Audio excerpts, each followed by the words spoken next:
Masih di Selamat Pagi Jawa Timur. Tadi kita sudah dengarkan lagu juga dan sudah bayangkan juga uang 128 miliar.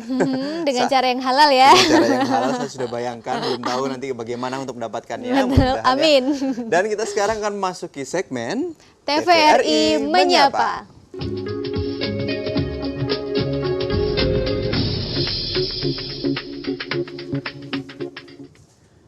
Baik, warga Jawa Timur sebagai ibu kota provinsi, ini kota Surabaya ya. Betul, di Jawa Timur. Kita ini juga punya objek-objek vital, di mana objek vital ini adalah sebuah mungkin instansi bangunan yang wajib untuk diamankan karena dilindungi juga karena ini merupakan satu core ya atau misalnya utama yang bisa menjadi jalannya operasional kota maupun provinsi bila. Betul. Dan untuk bisa mengetahui juga terkait tentang pengamanan objek vital dan bagaimana prosesnya dan lain sebagainya, kita akan mengajak Anda untuk mengetahui lebih lanjut yang akan dipandu dengan rekan kami Wira Ananta yang berada di mana? Nah, nanti akan Wira Ananta akan menyapa Anja di sini. Di mana penasaran juga warga Jawa Timur ini. Di mana saja nih? Halo Wira. Halo Wira. Selamat pagi. Selamat pagi Wira. Ya. Halo. Ya, pagi Nabila, Brian, warga Jawa Timur. Seperti biasa, saya akan ajak Anda untuk berkeliling-keliling Surabaya pagi hari ini.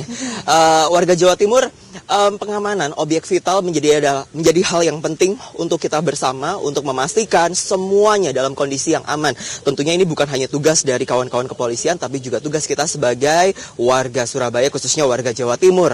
Nah, pagi hari ini saya ada di Ditamovit Polda Jawa Timur, tepatnya yang ada di sekitaran Dr. Sutomo, di mana memang di sini adalah markas yang digunakan oleh kawan-kawan dari kepolisian Ditamovit atau pelayanan objek vital untuk memberikan pengamanan kepada daerah-daerah yang kabarnya ada 57 daerah objek vital yang ada di seluruh wilayah Jawa Timur.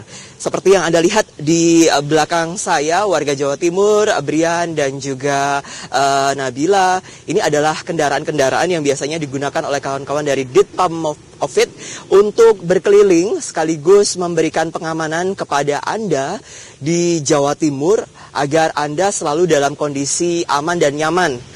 Pengamanan ini termasuk diantaranya adalah pengamanan di daerah objek-objek vital, termasuk diantaranya adalah mungkin di tempat kerja Anda, atau mungkin di gedung negara, atau mungkin tempat-tempat yang juga ditengarai akan digunakan sebagai tempat yang digunakan untuk berkumpul banyak orang. Nah, untuk lebih lengkapnya, saya akan langsung saja menyapa yang punya tempat pada saat ini. Ada Pak Kombes Pol Teddy Nur Syah yang pagi hari ini sudah janjian di Selamat Pagi Jawa Timur, dan juga ada Pak Alam, Pak Wadir yang sudah siap bersama saya. Assalamualaikum Pak Asep Teddy, ada Pak Alam juga. Kita ada di Selamat Pagi Jawa Timur. Terima kasih Bapak-Bapak sudah bergabung bersama kami.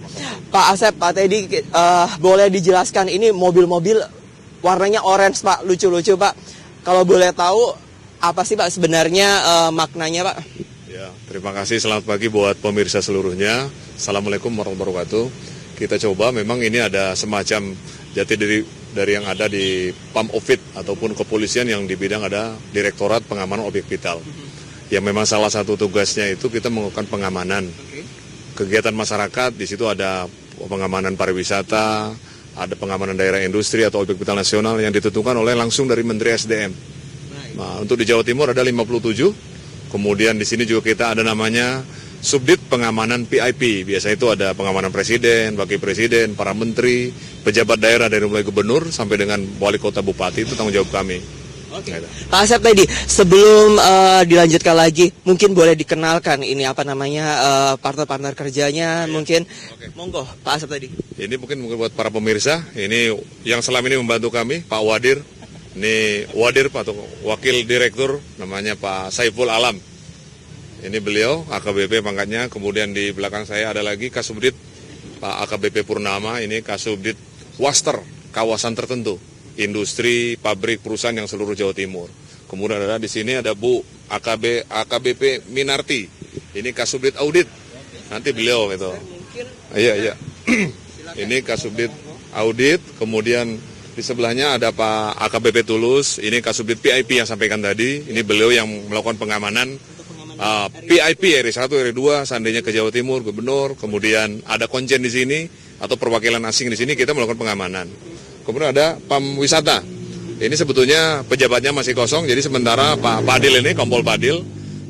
Jadi kalau ada turis dari luar, biasanya ada.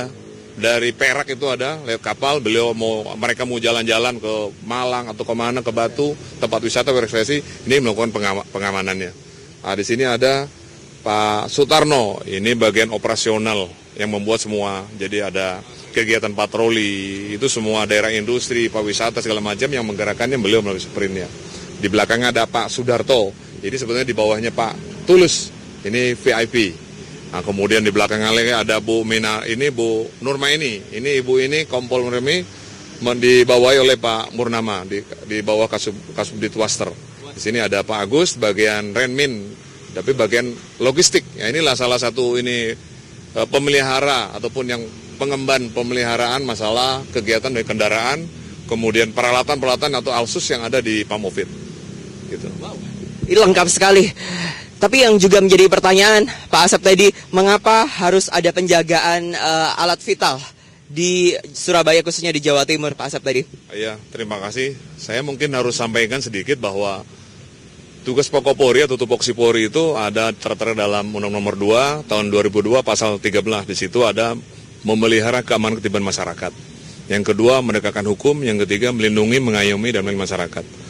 Pamofit atau Direktorat Pamofit bagian dari kepolisian yang melakukan pengamanan, meliputi tadi kawasan tertentu, VIP, kemudian pariwisata, kemudian ada melakukan juga sistem manajemen pengamanan yang harus kita audit karena perusahaan ataupun objek vital ini harus memang betul-betul aman sehingga mereka bisa melakukan aktivitasnya dengan baik, berjalan aman. Mudah-mudahan bisa mendukung kesejahteraan bangsa ini, terutama masyarakat di sekitar objek vital tersebut atau perusahaan tersebut. Di wilayah Surabaya dan Jawa Timur khususnya, Pak Asep tadi ya. Jawa Timur ya, betul. Boleh kita sambil bergerak ke dalam, Pak Asep tadi.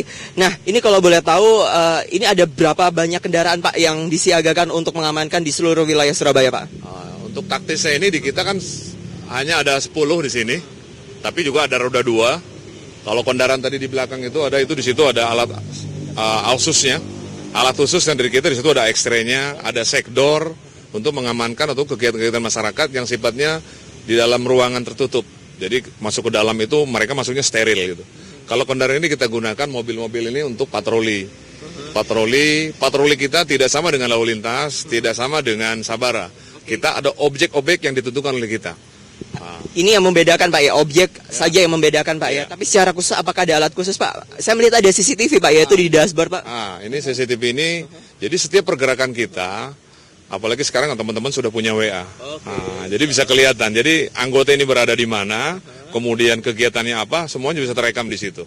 Oke. Gitu. Ini menarik Pak ketika ada CCTV karena saya pikir ini semacam alat kayak Google gitu Pak untuk mencari karena kan identik dengan orangnya katanya wisata nih ya. Betul ya Pak? Iya. Itu ada wisata yang jelas tapi intinya sebetulnya sama. Kita melakukan pengamanan kegiatan masyarakat. Terkait pengamanan masyarakat ya Pak. Nah ini yang juga baru katanya kami mendengar ada alat baru Pak yang Anda dan kawan-kawan gunakan untuk mengamankan objek-objek vital Pak. Ya, kita banyak sebetulnya alat-alat baru.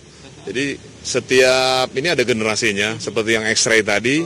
Ada yang terbaru, kemudian ada juga sekdor. Ini yang terbaru yang baru kita ada pembagian. Mari setelah ini mari kita coba. Kita lihat bagaimana kalau dulu sekdor itu kalau lewat yang ada logam pasti berbunyi. Kalau sekarang kita langsung bisa terlihat di monitor.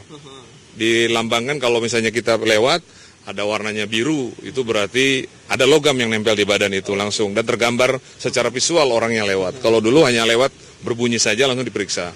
Tapi kalau warnanya merah berarti ada cairan yang dibawa oleh orang yang melewati pintu atau sekdor itu gitu. Oke, ini menarik Pak.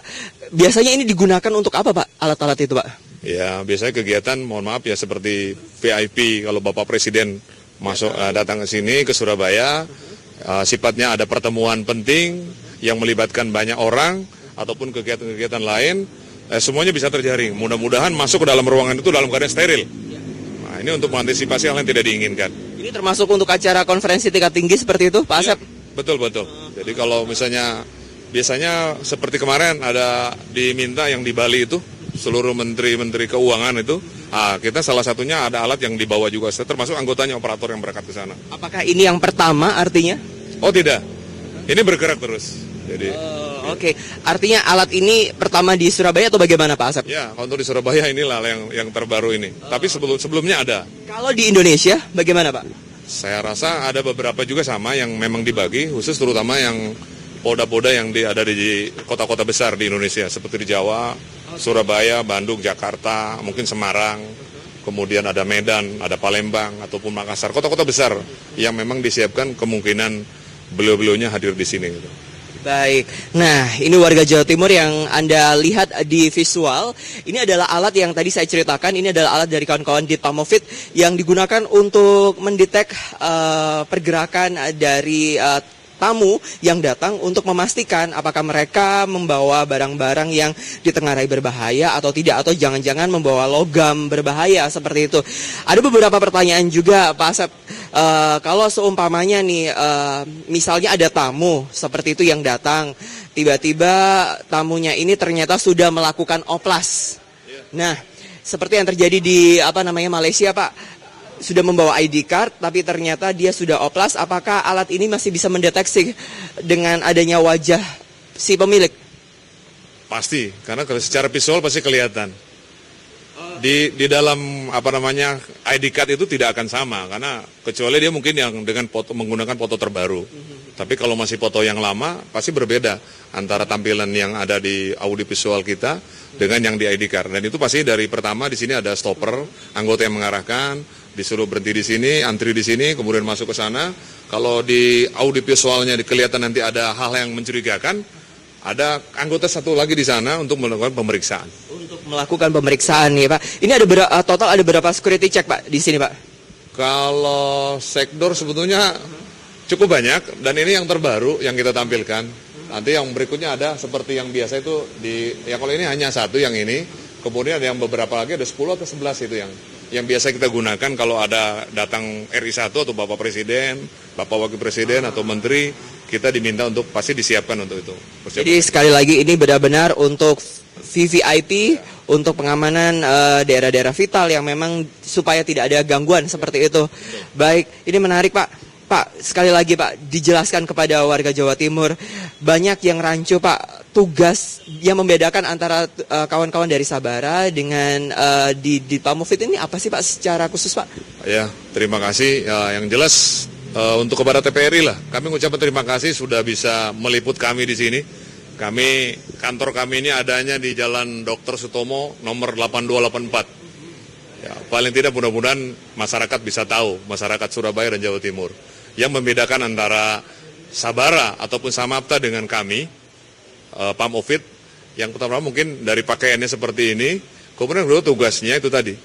Jadi Direktorat Pamofit itu melakukan pengamanan yang meliputi objek vital nasional, yang itu langsung ditentukan oleh sekitar 57 adanya, ditentukan oleh Menteri SDM atau Menteri Perindustrian dari Jakarta. Itu sudah terdata nama-namanya. Kemudian yang kedua, pengamanan kawasan tertentu. Di situ seperti kalau di sini ada Rungkut, ada Ngoro, jadi di situ ada perindustrian atau pabrik perusahaan. Yang ketiga, pengamanan wisata. Seluruh Jawa Timur ini, termasuk di Surabaya. Kita mencoba, walaupun memang di Polres kita belum ada Kasat Pam Wisata, Kasat Pamofit belum ada, tapi di bawah Kasat Sabara ada namanya Kanit Pamofit yang senantiasa berhubungan dengan kami. Mereka yang melakukan kepanjangan tangan dari Pamofit yang ada di Polda ini. Nah, kemudian yang terakhir, kita ada namanya Subdit Audit. Nah, itu yang memeriksa sistem manajemen pengamanan yang ada di perusahaan-perusahaan atau objek vital nasional.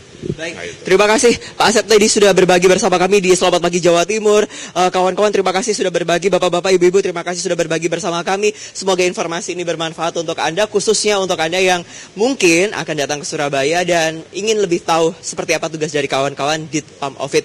Terima kasih Wirananta untuk Selamat Pagi Jawa Timur. Baik, Ya, terima kasih banyak Wira. Tadi sudah ngobrol-ngobrol bersama rekan-rekan Direktorat Pengamanan Objek Vital. Dan begitu detail juga ya tentang tugasnya, tentang apa-apa saja yang sudah terisi posisinya dan juga ada beberapa belum yang terisi ya. Betul, artinya kita sudah tahu ya sekarang ini sudah lebih paham lagi, dan kita nanti akan juga ngobrol-ngobrol bareng juga sama beberapa kawan-kawan kita terkait kita tentang bagaimana pengamanan objek vital yang berada di areanya. Tapi sebelumnya kita ikuti dulu pesan-pesan berikut ini.